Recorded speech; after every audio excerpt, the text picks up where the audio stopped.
Et aujourd'hui, nous avons une manifestation devant le ministère de la Santé. Nous, en tant qu'association, nous rédigés par le Register of Association et aussi bien que la loi du travail, c'est-à-dire le Employment Relations Act et Employment Rights Act.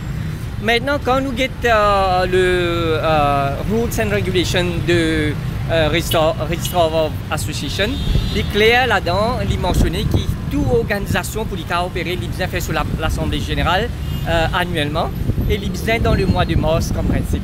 Et la même chose quand nous avons le Employment Relations Act, le section 18, l'idée d'écrire une procédure qui vient suivre pour faire une assemblée générale.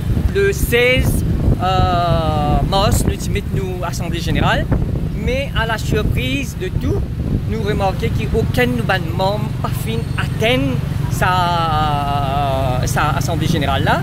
Et là, à partir de là, nous faisons une petite enquête pour un petit peu avec le ministère qui finit d'arriver et aussi bien qui le management de tout l'hôpital. Le ministère, lui, à ce niveau, il peut prétendre qu'il finit d'envoyer une release pour nos membres dans l'hôpital. Et quand nous téléphonons l'hôpital, il n'y a aucun moment de recevoir aucune convocation. Maintenant, nous faisons une demande au ministère une copie de sa convocation. Là, quand nous avons la convocation, nous remarquons qu'il existe trois hôpitaux qui est imprimé dessus. Là, il est clair que c'est une manière, pareil, comment je vais trouver nous pas encore qu'il y a, c'est une manière si peut paralyse, comment nous finissons dire, si peut paralyse une assemblée générale, veut dire clairement, si peut paralyse un syndicat. Section 30, paragraphe C de nous Employment Relations Act, tout travailleur a un droit possible d'une activité syndicale qui est légale.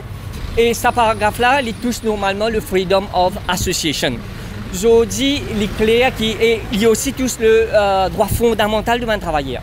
Veut dire qu'aujourd'hui, s'il peut piétiner ce droit-là, veut dire aujourd'hui, nous pouvons reposer la question, est-ce qu'il ne peut pas remettre en cause le droit d'expression ou le droit à l'association? Et pour nous, ces deux-là, ils font partie dans nos constitutions et c'est un droit qui est tout monnaie. Et il est clair qu'il peut piétiner ce droit-là. Et là, ce que nous faisons à le niveau, nous finissons de faire le cas au bureau du travail. Nous attendons qu'il fasse une enquête indépendante pour capable déterminer qui fait sa situation-là peut prévaloir. Ce n'est pas la première fois que nous avons ce problème-là. Et en 2016, nous avons eu un problème similaire. En 2014 aussi, nous avons eu un problème similaire. Et là, pas plus tard que décembre 2017, nous avons une réunion avec le ministère de la Santé. Quand nous finissons d'expliquer, même nous avons un time of agreement qui finit signé dans la cour entre le syndicat et le ministère. Ça aussi pas respecté. Nos prochaines marches à suivre, maintenant nous rentrons en consultation avec une fédération et c'est à partir de là que nous prend un dispositif qui vous est.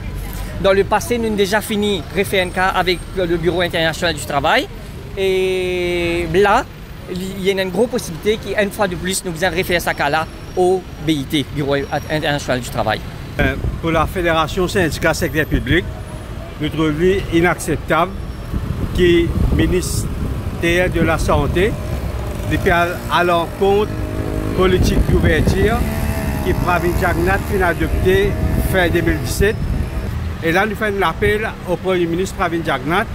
Nous allons faire attention parce qu'il faut possible qu'il y ait un ministre et un ministère qui ait un hidden agenda.